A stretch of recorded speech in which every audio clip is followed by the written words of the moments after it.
is a chapter in the history of the land where man is closer to his God, as he battles on and on, night and day, sometimes to tragedy, even death.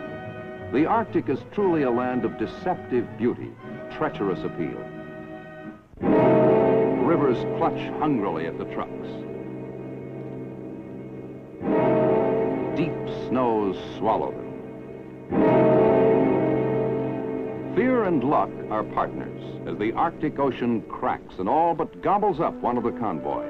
In the Arctic, the game is for keeps. There's no second guessing, no quitting. Men depend on men and machines. This is a record attesting to the heart and spirit of man and the endurance and quality of manufacture. The story of the delivery of cement and steel by 11 Mack trucks to the Dew Line.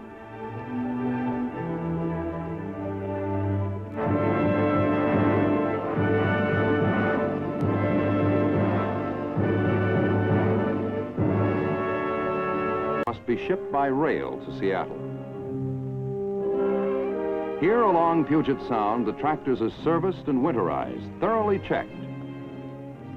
And then the Alaska Freight Lines takes over, barging all equipment, materials, and supplies to Valdez, Alaska, and on up the highway to the project's assembly depot at Eagle on the Yukon River. You join the expedition at Eagle, and as a member, study the only available map. You're so unfamiliar with the area, it's like looking at a new world. Far to the north and east, the Dew Line objectives stretch along the 70th degree parallel. In between, an uncharted land of mystery. Following the trail which the advance crew has carved and gouged across the wilderness, you weave in and out of 500-odd miles of unnamed mountain ranges, clear to the Mackenzie River. There, the convoy is to be refueled from an oil refinery at Norman Wells.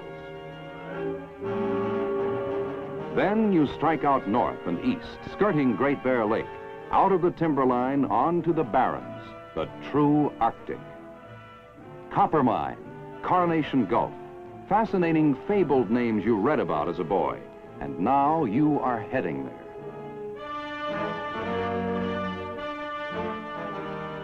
At Eagle, equipment is checked and readied despite the 50 below zero weather. Time becomes more acute, for delivery must be completed before the dreaded thaws of breakup unlock the lakes and rivers and turn the tundra into a bog. Nothing is normal on this job.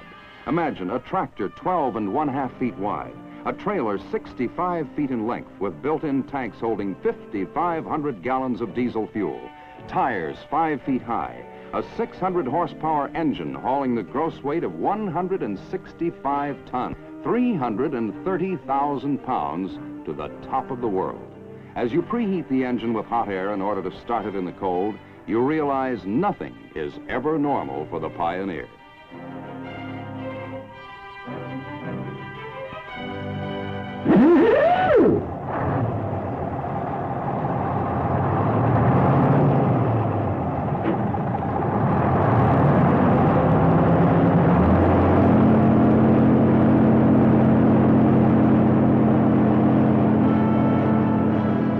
The blast of the air starter is music to your ears. You've worked weeks to hear those engines roar. Long, cold weeks. It's a glorious moment to be on the way.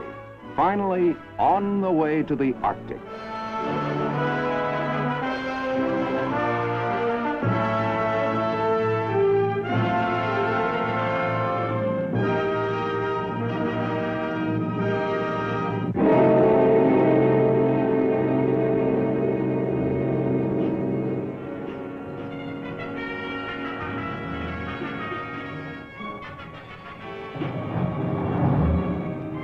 You can't believe it. Hardly a mile from the depot. Didn't even have time to adjust the seat or light up a smoke. Working back and forth on the ice, you're keenly aware of the tremendous power at the instant command of your foot on the accelerator. It's cold, real cold. Yet you're thankful the expected high winds and deep snows of the altitude have not yet materialized. Other drivers guide as one by one you weave the lengthy giants around sharp curves. A foot too far, and you'd topple thousands of feet to the valley.